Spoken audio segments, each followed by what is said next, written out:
मैंने कहा R is equals to ml upon NE square tau R proportionate L and R inversely proportional to the area. आप इन दोनों factors को अगर कंबाइन कर देते हैं तो कंबाइन करते ही आपको क्या मिलता है, R प्रोपोर्शनेट L, या आपने पढ़ा था R is equals to rho L upon A. और रो एल अपॉन ए में जैसे आप ये लेते हैं वहाँ पर ये रो आपके लिए कहलाता है स्पेसिफिक रेजिस्टेंस, और या फिर हमने इसका नाम रखा था रेजिस्टिविटी। क्या इतना ध्यान आता है, जब स्पेसिफिक रेजिस्टेंस और रेजिस्टिविटी की बात करते हो तो इससे रिलेटेड दो तीन चीज़ें एक साथ बताते आते हैं। नंबर वन आप बताएंगे यूनिट। ये यूनिट में जब आप जाएंगे तो यूनिट क्या होगा, यूनिट के लिए चलो पहले मैं ऐसा दिखाता हूँ। रो इज इक्वल्स टू आपका कितना होगा, ये हो जाएगा R A अपॉन L। इसलिए जैसे ही आपने ये निकाल लिया R A अपॉन L, तो सबसे पहला जो हम चीज़ निकालेंगे वो यूनिट।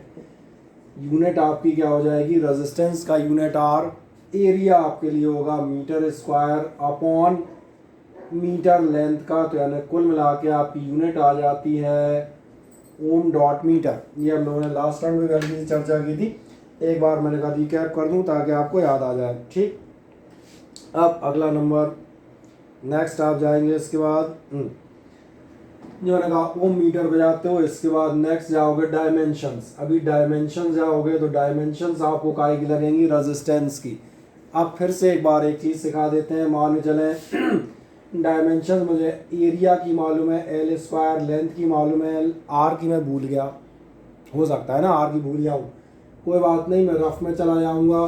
मैं क्या कहूँगा, R is equals to the V upon I, यानी ये होना चाहिए A। अच्छा, मैं पोटेंशियल की भी भूल गया, हो जाता है, पोटेंशियल ही भूल गया, कोई बात नहीं, मुझे लगेगा V is equals to the W upon Q। अब W की कम से कम वर्क डन की कुछ तो याद होगा, तो W आपने लिया ml स्क्वायर T-2 अपॉन साथ में क्या आएंगे Q यानी 80। तरीका समझ में आता है। कई बार आपके पेपर में डायमेंशंस लिखने के लिए आ जाती हैं, एक नंबर में डायमेंशंस अगर आती हैं, जो मैंने क्या कहा rho is equals to R A upon L, फॉर्मूले से निकलती हैं। एरिया और लेंथ दोनों की डायमेंशन ये प्रिमिटिव डायमेंशन है, हर छोटे बच्चे को याद होती हैं, लेकिन मैंने कहा मैं रेजिस्टेंस की डायमेंशन भूल गया, मान के चलो अगर भूल गया तो मेरे पास क्या सॉल्यूशन होगा, मैं हल्का सा रफ में जाऊंगा, मैं याद करूंगा ये होती थी V अपॉन आई। आई का तो A मैंने लिख दिया, दिख रहा है, ये आई का A हो गया, फिर V बचा। अच्छा, मैंने कहा पोटेंशियल भी भूल गया, लेट इट भी, क्योंकि थोड़ा सा लंबी डायमेंशन है, आप भूल सकते हैं, कोई महान बात नहीं है, क्योंकि मैं खुद याद नहीं रखता तो आपसे मैं नहीं कहूँगा कि आप याद रखें। तो वोल्टेज जब आएगा, कम से कम यहाँ आपको याद हो वोल्टेज क्या है, W अपॉन Q, और W अपॉन Q लेंगे तो W ml स्क्वायर T-2, जो मैंने कहा कम से कम फोर्स, वर्क, ऐसी 3-4 बेसिक ये तो याद हो। जो आप गए वर्क और अपॉन W अपॉन Q, तो ये रहा W और अपॉन Q का 80, यानी आप ध्यान देखना R की डायमेंशन आपको एक सेकंड में दिख जाएंगी, कितनी हो जाएंगी, ml स्क्वायर, तो यहाँ मैंने ले लिया ml स्क्वायर। अब आप T चेक करें, T-2 और ये थर्ड यानी कि T-3, और A हो गया आपके -2, तो ये आपका हो गया A-2। क्या मेरा तरीका समझ में आता है? अगर आप डायमेंशन रटे नहीं हैं या आप कभी चेक करना चाहते हैं कहीं हमने गलत तो नहीं लिख दी, तो हल्का सा रफ में आप एक सेकंड में उनको निकाल सकते हैं। तो ये तो हो गया R A अपॉन L, दोबारा लिख देता हूँ, ये मैंने डायमेंशन निकालने इसलिए एक बार दिखा दिए क्योंकि 1 मार्क्स में यानी पूरे पेपर में 3-4 नंबर की डायमेंशन आ ही जाती हैं।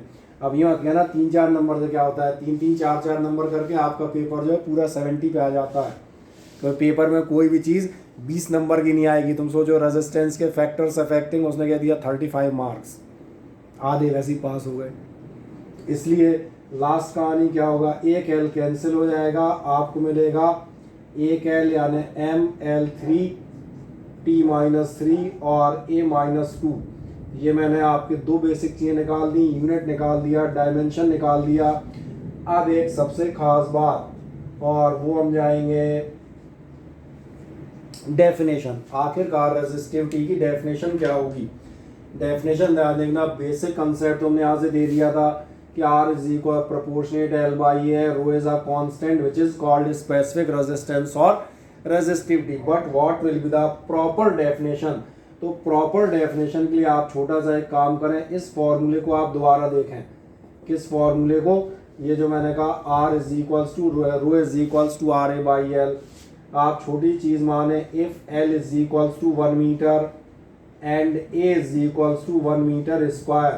अगर आप मान लेते हैं लेंथ कितनी ली हमने 1 मीटर और आप एरिया मान रहे हैं 1 मीटर स्क्वायर, बढ़िया, तो फिर क्या होगा?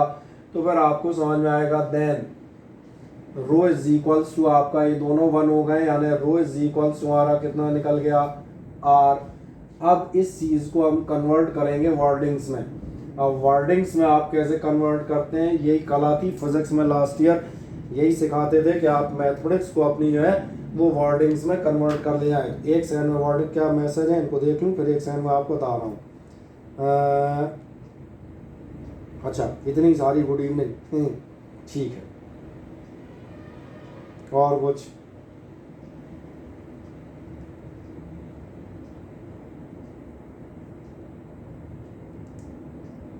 बढ़िया।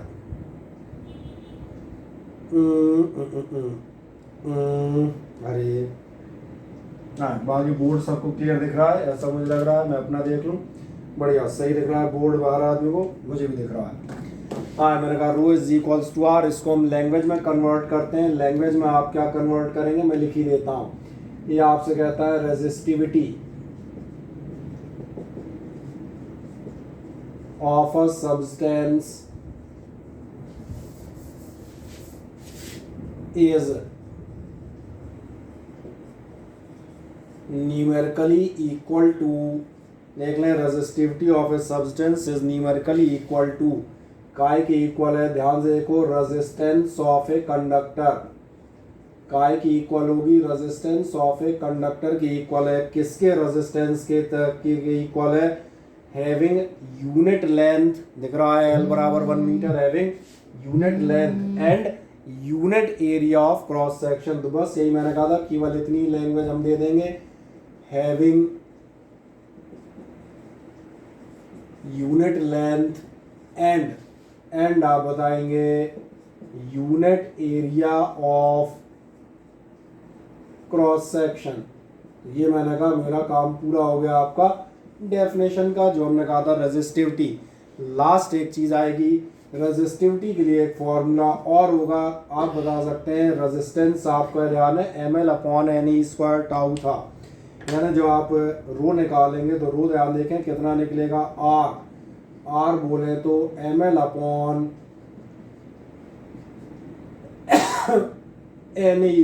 टाउ, वही पुराना, साथ में आपके होंगे इंटू A/L, यानी आप कह सकते हैं L और A कैंसिल होंगे तो ये हो जाएगा m/n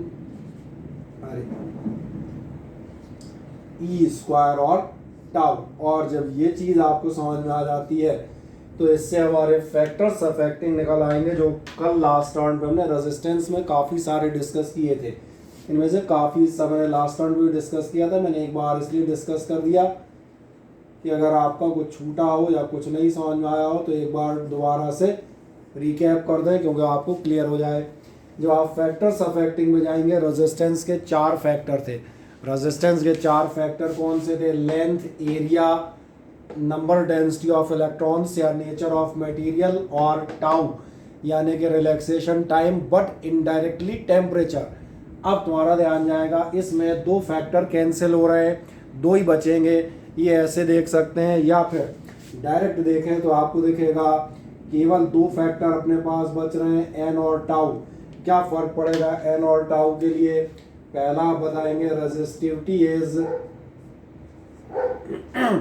चूंकि हम रेजिस्टेंस में डिस्कस कर चुके हैं इसलिए हमने डायरेक्ट लिख दिया, resistivity of a substance is inversely proportional to the number electron density, free electron density of that substance. जितना ज़्यादा आपकी फ्री इलेक्ट्रॉन डेंसिटी होगी, रेजिस्टिविटी उतना ही कम होगी। That is the feature matching with the resistance. और इसीलिए फिर दोबारा एक चीज़ याद दिलाता हूँ, in case of the metals के केस में आपको मालूम है the free electron density is very high. Number density of electrons metals में बहुत ज़्यादा हाई है, इसका मतलब है मेटल्स की रेजिस्टिविटी बहुत लो होगी, यानी metals are very good conductor. लिखने की ज़रूरत अब मुझे यहाँ इसलिए नहीं है because we have discussed earlier in the topic of resistance it already. Now go for the second topic. Second factor will be the tau, but not the tau relaxation time, but आप क्या कहेंगे as temperature increases. फिर वहीं जाएंगे जो पिछली बार कह रहे थे, अगर आप टेम्परेचर इंक्रीज करेंगे तो क्या आपको ध्यान है रेट ऑफ कॉलिजन आपका बढ़ेगा.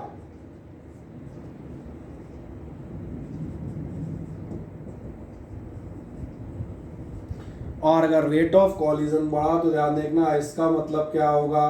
हम पहले कहते थे रेजिस्टेंस बढ़ जाएगा, अब हम कह देते हैं रेजिस्टिविटी विल इंक्रीज. ये फैक्ट हो गया आपका सेकंड वन. लास्ट काम जो मैंने आपको लास्ट राउंड में चलते चलते ग्राफ दिया था वो इसी फैक्ट पे बेस्ड था. बहुत सारे लोगों से बना के भेजा है, बहुत अच्छी बात है. एक आध छोटी मोटी एरर जो थी उनको मैं अभी याद यहाँ पे ठीक किए देता हूँ. बोर्ड साहब को साफ नजर आ रहा है, बढ़िया.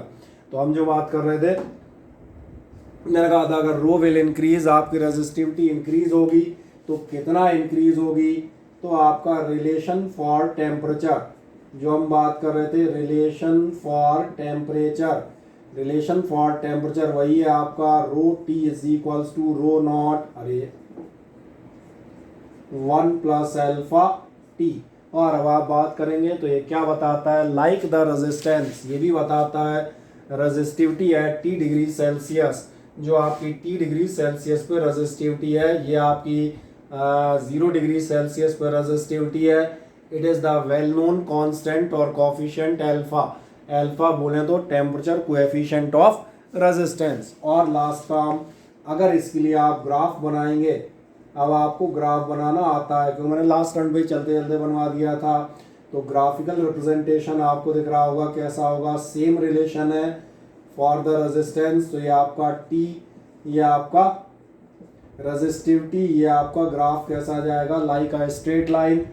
और इस स्ट्रेट लाइन में जो सबसे खास बात होगी वो खास बात होगी ये, अरे कैसा अजीब सा बन गया, ये जो आपका इंटरसेप्ट है ये इंटरसेप्ट होगा रो नॉट, और ये जो आपका थीटा होगा इसके लिए भी हम बता देते हैं. तो दो बातें यहाँ पर आप इनके लिए बताएंगे. दो कौन कौन सी बातें बताएंगे. नंबर 1,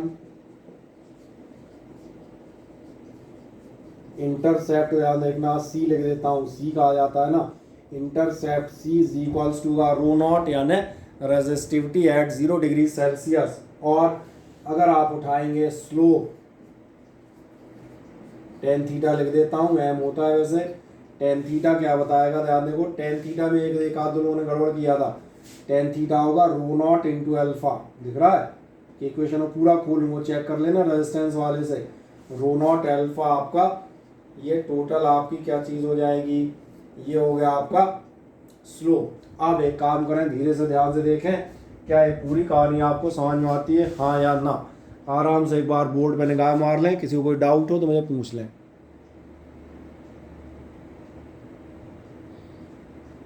सही है. अब अगली चीज,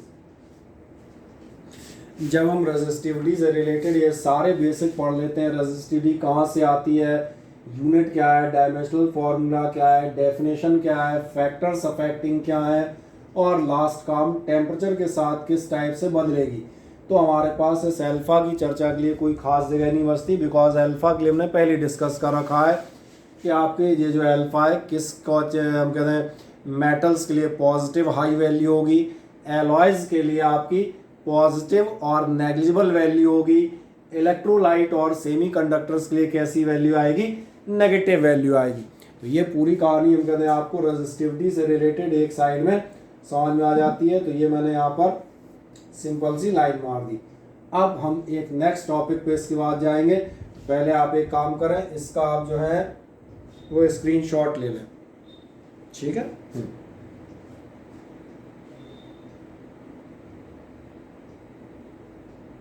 स्क्रीन में दिक्कत आ रही है हर्ष को, चलो अपना नेटवर्क देखो. वैसे मेरा ख्याल है स्क्रीन आ रही होगी, बाकी लोगों को चेक करो. बाकी इसकी मैं रिकॉर्डिंग ही कर रहा हूँ, भेज दूंगा मैं, कोई दिक्कत नहीं आएगी. बाकी लोगों को स्क्रीन आ रही है, बाकी लोग जरा बताएं स्क्रीन आ रही है प्रॉपर.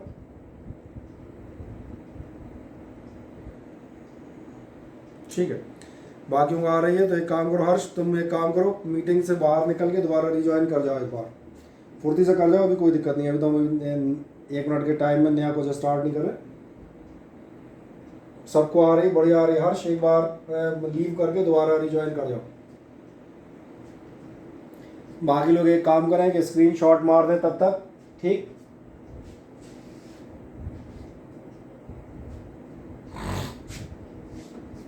स्क्रीनशॉट लेते हैं तो इससे क्या होगा आपको,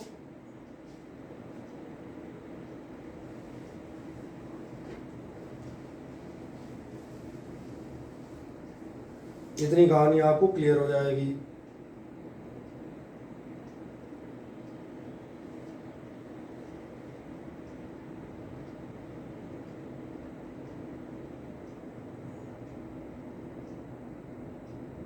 चलो हर्ष वापस ज्वाइन हो गए, अब आ रही है कि अभी नहीं आ रही?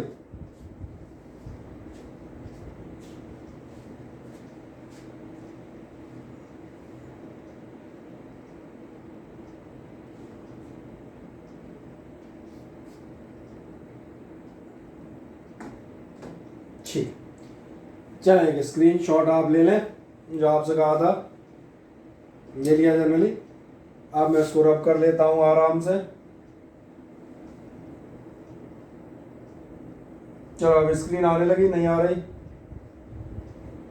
आ गया, ठीक है। वो मैंने बताया ना कई बार हैंग हो जाते हैं सबके मोबाइल, कई बार मोबाइल में बेचारे दिन भर तमाम सारी क्लासें भी तो लेते रहते हैं, मोबाइल में सोच रहे होंगे आजकल वीडियो फिल्मों से हट के फिजिक्स केमिस्ट्री कहाँ से पढ़ने को मिल रही है।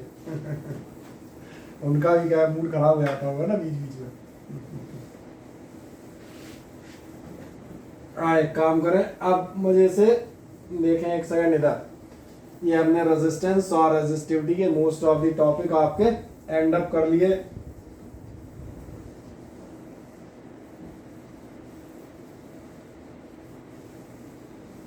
वैसे तो हम बता दें कुछ छोटी छोटी डेफिनेशंस आती हैं, उसके बजाय अब हम यहाँ पर आपसे एक खास चीज़ डिस्कस करते हुए जाएंगे, और ख़ास चीज़ जो डिस्कस करेंगे ध्यान देखना, रेजिस्टेंसेस का इस्तेमाल। रेजिस्टेंसेस के इस्तेमाल पे जाओगे तो रेजिस्टेंस का इस्तेमाल हम करते हैं तमाम सारी जगह करंट को कंट्रोल करने के लिए, क्योंकि रेजिस्टेंस की बेसिक डेफिनेशन आपकी क्या थी? रेजिस्टेंस आपका कहलाता था ऑब्स्टिकल और obstruction in the path of current. तो अगर आप ध्यान देखेंगे, ऑब्स्ट्रक्शन ये स्पीड ब्रेकर की तरह इस्तेमाल किया जा सकता है तमाम सारे सर्किट्स में, और ये 10th में भी आपने रियोस्टेट वगैरह पढ़े। अगर कहीं आपको करंट कंट्रोल करनी है then you can use a resistance और द रेजिस्टर। अब इसमें मैं एक प्रैक्टिकल चर्चा करता हूं यहाँ पर, और आपसे बात करता हूं यहाँ पर जिसका नाम है कार्बन रेजिस्टेंस। तो आप पूछेंगे कार्बन रेजिस्टेंस क्या होते हैं, तो फुर्सत से चर्चा करते हैं, कोई दिक्कत नहीं।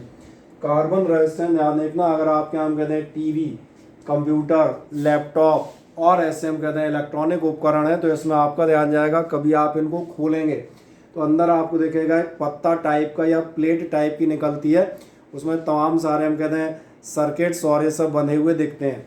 इससे हम कहते हैं इस प्लेट को कभी आप देखोगे हरे नीले कलर की जनरली प्लेट होती है, जगह जगह दुनिया भर की 1000-2000 जगह सोल्डरिंग होती है। इस टाइप के प्लेट्स हमने कहीं भी आप सीडी प्लेयर में, टेप रिकॉर्डर में, आजकल तो हर जगह लगता है ये इस टाइप का, आपने हम कहते हैं सर्किट बोर्ड देखा हो सकता है, पीसीबी कहलाते हैं, प्रिंटेड सर्किट बोर्ड्स।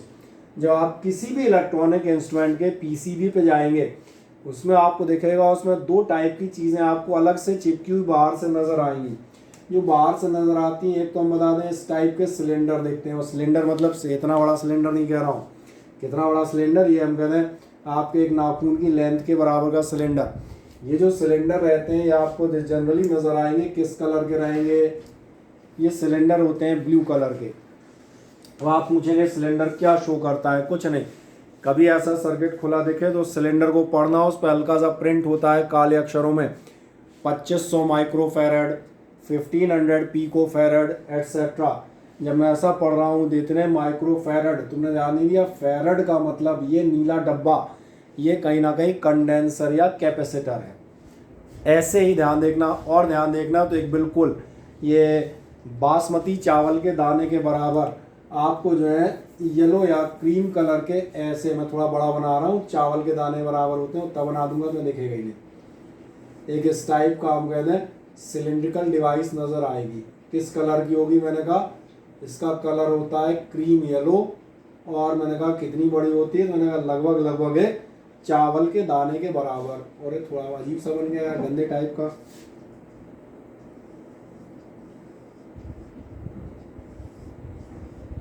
ये जो आपकी चीज़ होती है ये ध्यान देखना, ये होता है कार्बन रेजिस्टेंस। पहली बात, these are called carbon resistance because these are used to control the current. Carbon resistances का क्या काम है?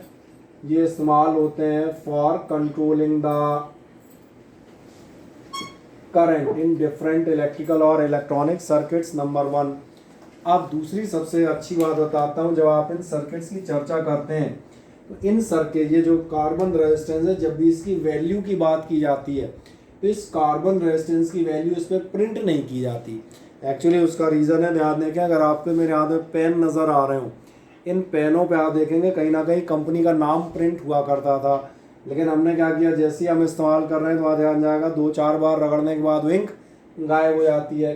अगर मान के चलें आपने सपोज करें यहाँ लिख दिया 1500 ओम, और बाय द वे किसी ने इसको कसा सर्किट में 2 बार ऐसे घुमा के और जोर से अंगूठा चल गया, तो ये रह जाएगा 500 ओम।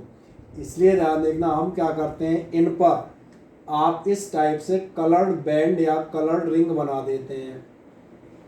जैसे मान चलो एक हमने बना दी लाल, एक हमने सपोज करो बना दी ब्लैक, एक और हम बनाएंगे नीली, अगर मैं पेन मिल जाएगा तो मिल गया,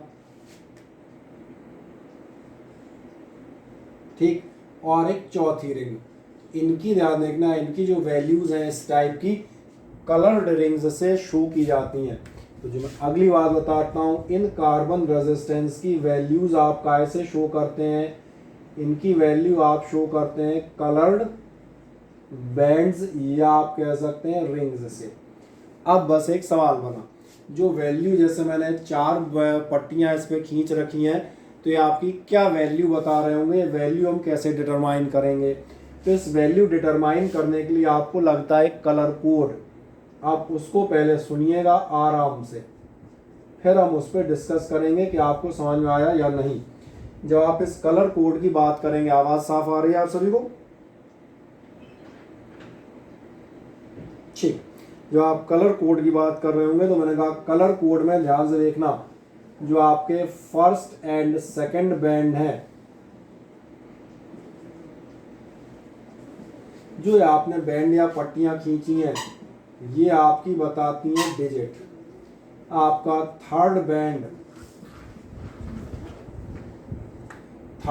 बता रहा होता है आपको, चलो ऐसा लिख देता हूं, नंबर ऑफ जीरोज। और जो आपका फोर्थ बैंड है, फोर्थ बैंड आपको बता रहा होता है लिमिट ऑफ टॉलरेंस, या आप कह सकते हैं एक्यूरेसी। अभी चिंता मत कीजिएगा, मैंने सिर्फ लिख दिया है। क्या लिख दिया है? फर्स्ट सेकंड बैंड कुछ बताता है, थर्ड कुछ बताता है, फोर्थ कुछ बताता है। क्या बताते हैं आओ पहले इसके लिए हम एक काम करते हैं। ये जो 3-4 कलर मैंने लिए, कलर कोड क्या कहलाता है? तो कलर कोड ध्यान देखना, ये कहता है, यहाँ मैं लिखूंगा आपका कलर, यहाँ मैं बताऊंगा फर्स्ट या सेकंड बैंड, और ऐसे ही मैं बताऊंगा फिर थर्ड बैंड। जो आप फर्स्ट सेकंड थर्ड बैंड में जाएंगे तो पहले मैं कलर लिख देता हूँ। ये कलर है आपके black, brown,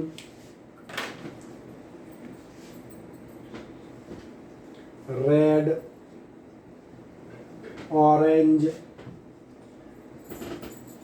yellow, green,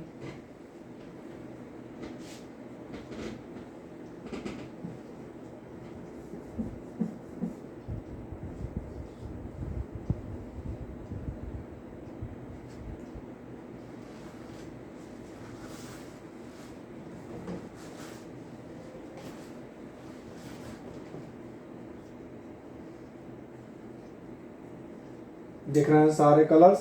black, brown, red, orange, yellow, green, blue, violet, grey और वाइट। इन कलर्स को जो हमने नंबर दिए हैं वो आपने नंबर दिए हैं 0, 1, 2, 3, अब तो समझ आ रहे होंगे, 4, 5, 6, ये 7, ये 8 और ये हो गया 9। ऐसे ही आपने इनको जो थर्ड बैंड में दिया है, थर्ड बैंड बताता है आपको number of zeros. Number of zeros यानी पावर ऑफ 10, जैसे 2 ज़ीरो मतलब 100, तो ये बताते हैं 10 raise to power 0, 10 raise to power 1 and so on. अब सब नहीं लिख रहा, 10 रेज टू पावर 9 वो सेम। और लास्ट बताता हूँ जो आपका फोर्थ बैंड था उसकी चर्चा यहाँ पर कर देते हैं। जो आपका फोर्थ वन है वो बताता है अगर फोर्थ बैंड है गोल्ड तो ये बताता है ±5%। अगर आपका ये सिल्वर है तो बताता है ±10%। अगर यहाँ पर कलर नहीं है ही नहीं तो ये बताता है ±20%। आ जाओ हम इसकी चर्चा कर लेते हैं। ये चर्चा बहुत ही आसान सी चर्चा है। अगर हम यहाँ पर देखेंगे तो मान के चलें ये आपका हम कहते हैं कोई सा भी कार्बन रेजिस्टेंस है जिस पर 4 अलग अलग कलर्स की पट्टियाँ खींची हैं। जब 4 अलग अलग कलर की पट्टियाँ खींची हैं तो डेफिनेटली वो कलर किस में से सिलेक्ट किए जाएंगे, इसी में से सिलेक्ट किए जाएंगे।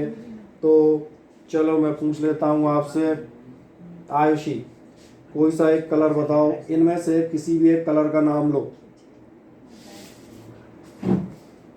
आयुषी इनमें से किसी भी एक कलर का नाम लो फुर्ती से। क्या नाम लिया इसने? आयुषी ने पसंद किया येलो। चलो बढ़िया, पहला कलर मैंने मान लिया। पहला कलर आपका क्या है? येलो। जिसमें यहाँ लिख देता हूँ पहला इसने लिया येलो, ठीक। और नेहा ने सेलेक्ट कर लिया ग्रीन। चलो बढ़िया, नेहा ने कह दिया ये है ग्रीन। अगला कलर इन्होंने सेलेक्ट किया है लड़कियों ने ग्रीन। अब किसी बेचारे गरीब लड़के को भी अवसर दूं तो वो कौन होगा? नो, इतने बैच में लड़के ही नहीं नजर आ रहे। चलो सूरज कुमार तुम बताओ कोई सा एक कलर। ब्लैक। लो बताओ, तुमने काला कलूटा कलर को पसंद किया यार है? चलो ठीक है, ब्लैक। लास्ट में लिख देता हूँ, सपोज करें चौथी पट्टी में रखता हूँ गोल्डन। बड़ा लिखता हूँ ताकि आपको देखे, गोल्डन। मान के चलें जो आपका कार्बन रेजिस्टेंस है इस पर 4 कलर मौजूद है, येलो, ग्रीन, ब्लैक और गोल्डन। अब येलो, ब्लैक और ये आपने कलर रखे हैं तो आए देखता हूँ ये कार्बन रेजिस्टेंस 4 पट्टियाँ इस टाइप से खींची हैं, क्या वैल्यू डिनोट करता है? देखें मैंने आपसे कहा था इनमें से जो फर्स्ट और सेकंड बैंड होंगे, अब समझना ध्यान से, फर्स्ट और सेकंड बैंड ये आपके बताएंगे डिजिट। पहला और दूसरा बैंड येलो और ग्रीन यही दोनों है, ये क्या बता रहे हैं? डिजिट। आओ येलो और ग्रीन के लिए फर्स्ट सेकंड बैंड पर ये थे येलो। आओ येलो ढूंढे इस लिस्ट में। येलो ये रहा 4 नंबर पे दिख रहा है सबको। येलो का मौजूद है नंबर 4, यानी येलो का आपका नंबर हुआ 4। ग्रीन का नंबर यहाँ पर था 5। आराम से चल रहा हूँ आपको दिखता रहे। ग्रीन का नंबर था 5, डिजिट हो गई 45। फिर रिपीट करता हूँ, येलो एंड ग्रीन जो भी आपने पहले और दूसरे बैंड चुने हैं वो आपको क्या चीज़ बता देंगे? वो आपको बता देते हैं डिजिट। मिल गया डिजिट। अब चूंकि आपने येलो और ग्रीन चुने थे, ये तो मैंने आपसे कहा था आप चुनो, तो आपने येलो लिया था 4 और ग्रीन लिया था 5, तो ये आपका हो गया 45। अब अगले नंबर पे आते हैं। अगला नंबर आप देखना, थर्ड बैंड। थर्ड बैंड क्या चीज़ बताता है? नंबर ऑफ जीरोज यानी पावर ऑफ 10। ठीक है, मैंने कम लिखी है तो दिख रहा होगा, इसी क्रम में 2, 3, 4, 5, 6, 9 तक जाएंगी। तो अब की बार इन्होंने कौन सा चुना था? थर्ड चुना था, ब्लैक। बढ़िया, ब्लैक सबसे ऊपर ही है, यानी ये बताएगा 10 रेज टू पावर 0। ठीक, ये आपकी टोटल वैल्यू आ गई। ये आपको क्या मिल गई? वैल्यू मिल गई 45 इंटू 10 रेज टू पावर 0। तो एक्चुअली इन्होंने 0 सेलेक्ट ही नहीं किया तो कुल मिला के 45 हो गया। अगर ये बाय द वे मान चलो ब्राउन कलर चुन लेते तो यहाँ पर 10 रेज टू पावर 1 आता है, यानी टोटल हो जाता 450, 1 0। और अगर मान चलो ये व्हाइट चूज कर लेते तो दिख रहा होगा कितना हो जाता, कितने जीरोज निकलते? 9 जीरोज निकलते आते, 10 रेज टू पावर 9 होता। तो जैसा बदलोगे, जैसा कलर रखोगे उसके अकॉर्डिंग वैल्यू, तो एक्चुअली कलर के अकॉर्डिंग वैल्यू नहीं, जैसी वैल्यू होती है उसके अकॉर्डिंग कलर सेलेक्ट करते हैं। तो मैं आपको पढ़ना बता रहा हूँ। अब लास्ट कहानी, ये जो आपका कार्बन रेजिस्टेंस है, लास्ट ईयर आपको याद है हम एरर्स इन मेजरमेंट पढ़ते थे, आपको मालूम था किसी भी चीज़ में 5-10% एरर हो सकती है। अब ये तीसरा जो पट्टी है ये आपको क्वालिटी ऑफ रेजिस्टेंस बताता है। अगर ध्यान देखना, आपने गोल्डन पट्टी सिलेक्ट की है, मतलब ये आपका स्टैंडर्ड रेजिस्टेंस है जिसमें सिर्फ ±5% एरर होगी।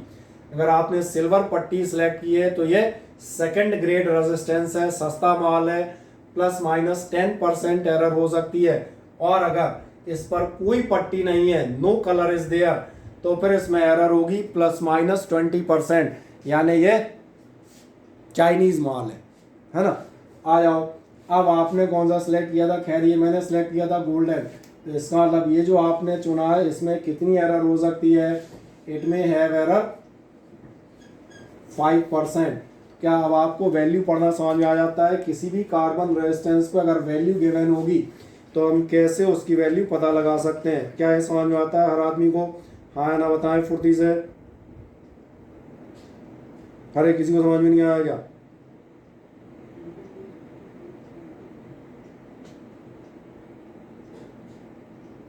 चलो आयुषी को समझ में आ गया, विनय प्रताप को भी आ गया, बढ़िया। आकांक्षा तक को समझ में आ गया है। और किसको? कुशाल शर्मा, बढ़िया। अमन शर्मा, हाँ ये आप पूछ रहे हैं, ये एग्जाम्पल, ये वैल्यूज मैंने एग्जाम्पल के लिए ली हैं। ये तो जैसा आप रखेंगे, एक्चुअली ये तो डिपेंड करेगा ना कि जैसा आप रेजिस्टेंस लाएंगे उसके अकॉर्डिंग आपको वैल्यूज नजर आएंगी। तो ये जो मैंने लिए हैं केवल एग्जाम्पल के लिए लिए हैं, ठीक है, बढ़िया। अब ये अगर समझ में आ जाता है तो एक उल्टा क्वेश्चन पूछ देता हूँ। मान चलें, सपोज करें आपका रेजिस्टेंस, ध्यान देखना, मैं आपसे कहता हूँ आपका रेजिस्टेंस है 27,000 ओम और ±10%। क्या करोगे, कौन सी वैल्यू लोगे? इसके लिए हम क्या लेंगे, 27,000 ओम ±10%। 27,000 ±10% के लिए चलो पहले 10% से लड़ते हैं। 10% मतलब सिल्वर, यानी चौथी पट्टी कैसी आएगी, सिल्वर। अब तीसरी और पहली दूसरी देखते हैं। तीसरी, चलो पहली देख लो, पहली 2 बोले तो रेड, पहली पट्टी आनी है रेड। दूसरी आनी है 7 बोले तो वॉयलेट, दिख रहा है? तो टेबल दिख रही होगी ना सामने। 7 कौन सी हो जाएगी, हो गया 2 और 7, प्लस मत कर देना, प्लस इसलिए लिखा है दोनों मिलके डिजिट बनती हैं। अब कितने जीरो चाहिए, 3 जीरो। 10⁻³ कहाँ होगा 10⁻³? ये ऑरेंज पे आएगा, लिख दूं? ये लो 3 नंबर पे है ना, तो इसलिए यहाँ पर आप कौन कहाँ चली गई, यहाँ पर आप लेंगे। तो मैंने दोनों तरफ से बता दिया, पट्टियाँ खींची हैं, वैल्यू पढ़ लें, या वैल्यू दी गई है तो आप पट्टियाँ खींच दें, दोनों काम आप चाहें तो कर सकते हैं, ठीक। अब आपकी मीटिंग हम बता दें किसी भी क्षण बंद हो सकती है, केवल आपको बता दें स्क्रीनशॉट और एक आध छोटी मोटी चीज़ के लिए इसको दोबारा से हो सकता है ज्वाइन करना पड़े तो कर लीजिएगा। नॉट मोर देन 2 मिनट्स, हम उसके बाद उसको कंटिन्यू नहीं करेंगे, केवल डाउट एक आध ले लेंगे। पहले तो ये देख लें, इनकी वैल्यू याद करनी पड़ती है विद कलर्स, बिल्कुल करनी पड़ेंगी, नहीं तो ये कोड कहाँ से आएगा। ये कोड तो वैसा हो गया ना जैसे कभी आपने जो है, तो मुझे किसी ने कभी ताश खेलें, और जब ताश अपन खेलते हैं तो अपन एक काम करते हैं, ध्यान दिया होगा आपने, सामने लोग होते हैं, ताश में कार्ड्स में बहुत सारे खेलों में ट्रम्प बोलनी पड़ती है। जैसे कोई बोलता है ट्रम्प है, जैसे स्पेड, या वो कहलाते हैं हिंदी में कहलाते हैं पान ईंट, है ना। वो जब ट्रम्प बोलनी पड़ती है तो अपन ऐसे ऐसे करते हैं, या फिर ऐसे ऐसे करने लगते हैं। इसका मतलब सामने वाला समझ जाता है मुझे स्पेड बोलना है, मुझे हार्ट बोलना है, तो संकेत याद रखने पड़ेंगे ना, किसका कोडिंग क्या है। पहले एक काम करें, पहले आप इसका एक स्क्रीनशॉट ले लें, फिर हम अगली मीटिंग तक इसको 2 मिनट में दोबारा एक्सप्लेन करेंगे।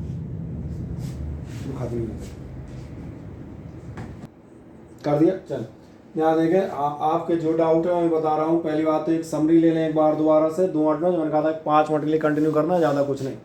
नंबर 1, पहली बात आपको ध्यान आ गया, कार्बन रेजिस्टेंस क्या होंगे। कार्बन रेजिस्टेंस वो होंगे जिनको आप इलेक्ट्रॉनिक और इलेक्ट्रिकल सर्किट्स में फॉर कंट्रोलिंग द करंट आप अप्लाई करते हैं। नंबर सेकंड, इनकी जो वैल्यूज हैं, these values are denoted by the coloured bands और the rings marked over them. अब इनमें से आपके फर्स्ट एंड सेकंड बैंड बताते हैं आपको डिजिट, इसके बाद थर्ड बैंड बताता है नंबर ऑफ जीरोज या पावर ऑफ 10, फोर्थ बैंड है आपके लिए लिमिट ऑफ टॉलरेंस या एक्यूरेसी।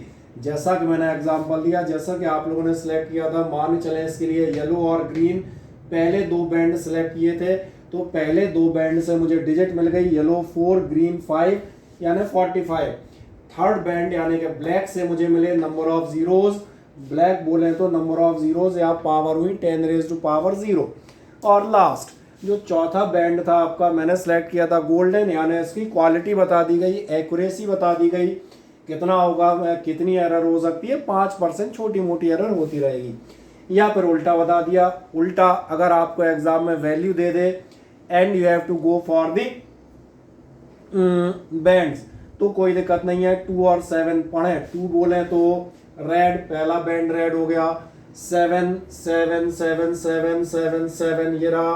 अगला बैंड वॉयलेट हो गया, 1 2 3 0, कितने जीरो चाहिए, 3, तो 1 2 3। अगला बैंड हो गया ऑरेंज, ±10%, तो अपना सेकंड क्वालिटी रेजिस्टेंस सिल्वर। अब जो सारे लोगों का सवाल है वो लास्ट सवाल, पहली बात बताता हूँ, इस सीरीज की वैल्यू, इस सीरीज का ऑर्डर यही रहेगा, क्योंकि अगर आपने सीरीज ऑर्डर बदल दिया, कोई मानेगा ब्लू माने 5 और कोई मानेगा 6 और कोई कहेगा मेरा ब्लू 9, तो भैया सारे लोग अपनी अपनी वैल्यू पढ़ेंगे, सत्यानाश हो जाएगा।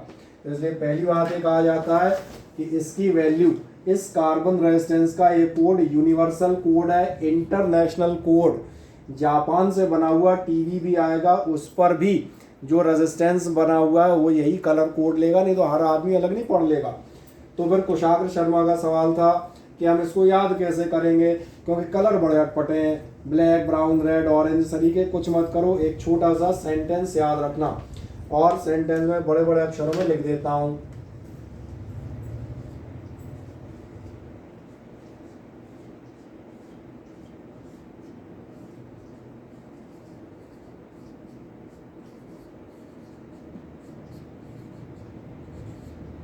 ये सेंटेंस एक किस्मत के धनी आदमी के बारे में है, जो बता रहा है B B Roy of Great Britain. Great Britain में एक महान, मैंने कहा प्रतिभाशाली व्यक्ति रहा करता था बीबी Roy.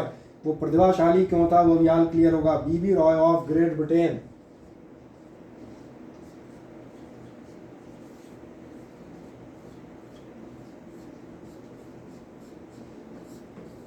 Has very good wife, इसलिए मैंने कहा था प्रतिभाशाली और किस्मत का धनी। अब कुछ नहीं करना है, इस सेंटेंस को आप याद कर सकते हैं, और अगर याद कर सकते हैं तो देखें यही है कलर्स।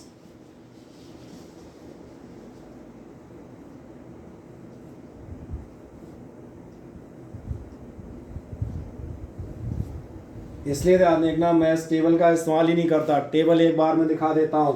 देखो ध्यान से दिख रहे हैं, ये रहे आपके बीबी रॉय ऑफ, दिख गए, B B Roy of Great Britain has very good और वाइफ। बस थोड़ा याद रखना है यार, अब 2 रत्ती तो याद भी रखोगे, पहला बी ब्लैक है, दूसरा ब्राउन है। अब ये मत कहना कि हम ये कैसे याद करेंगे, इतना तो कर ही सकते हो। बाकी सातों कलर का क्रम बिल्कुल साफ दिखेगा, ब्लैक ब्राउन ब्लैक, मतलब यानी कि B B Roy of Great Britain very good wife. इसलिए मुझे जब कलर निकालने होते हैं तो मैं एक छोटा सा काम करता हूँ, मैं दिखाता हूँ, ध्यान देखना, मैं रफ में यही लिखता हूँ, B B Roy Great Britain very good wife. अब मैंने कहा कौन सा कलर चाहिए, येलो, तो 0 1 2 3 4। अगर मैंने कहा माने चलो वाइट, तो वाइट तो खैर चलो 9 दिख रहा है। सपोज करें किसी ने कहा वॉयलेट, वॉयलेट पे गए तो 1 2 0 1 2 3 4 5 6 7, वॉयलेट का कलर कौन सा होगा, 7। चेक कर लें, वॉयलेट 7 पे था।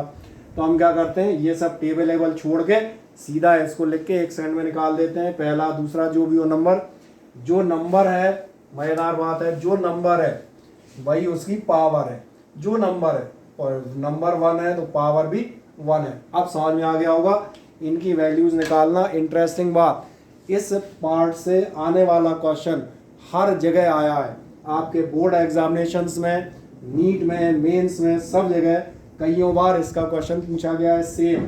या तो बैंड दे दिए वैल्यू बताओ, या वैल्यू दे दी और बैंड सेलेक्ट करो तो एक स्क्रीनशॉट ले लें और एक लास्ट आपको इन्फॉर्मेशन देंगे, उसके बाद कहानी खत्म करेंगे। तो एक स्क्रीनशॉट ले लें, फिर एक जरूरी सूचना ले लें स्क्रीनशॉट फुर्ती से।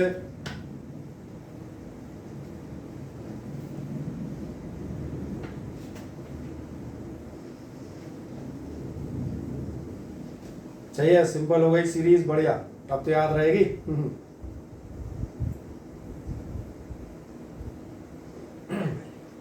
चलिए ले लिया स्क्रीनशॉट, ये मान के चलेंगे। आए तो लास्ट कहानी, ये वीडियो बंद कर।